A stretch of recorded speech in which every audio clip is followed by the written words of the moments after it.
The title is History Repeats. In Napoleon's invasion of Russia in 1812, 500,000 out of 600,000 soldiers were lost due to food shortages and cold waves. After Germany's Hitler invaded the Soviet Union in 1941, he was similarly defeated and headed for ruin. Even today, there is a war with Russia in Ukraine. Will history continue to repeat itself?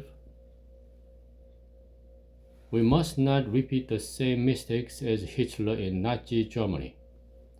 Even today, the remnants of the Nazis seem to be on the move in Europe, Canada, etc., reminding us of the tragedy of history repeating itself.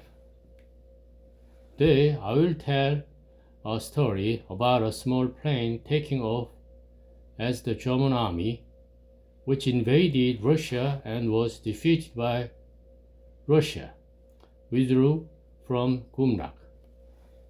Among the soldiers withdrawing due to the cold, lack of food, and defeat, there were many wounded soldiers and wounded soldiers on stretchers, and there was a fight between each other to get on board first. There were soldiers in the cargo hold, and because there was no space, stretchers, bandages,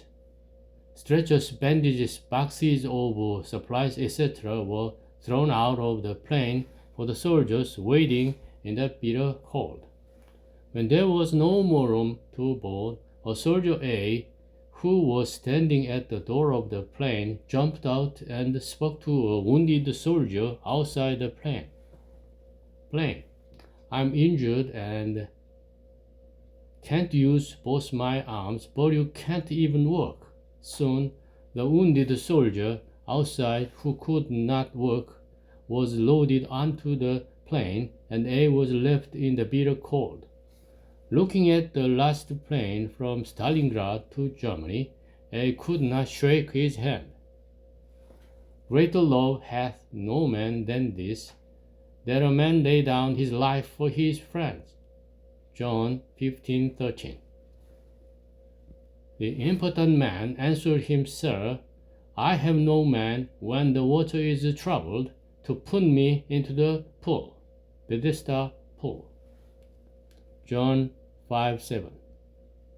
In Job, it was written about 1600 years ago that snow barns and hail barns were reserved for the day of battle.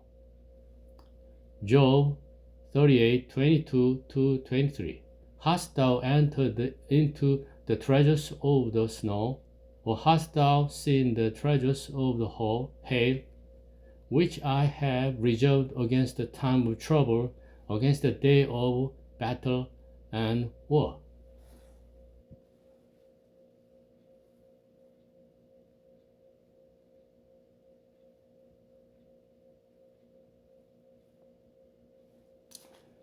Thank you.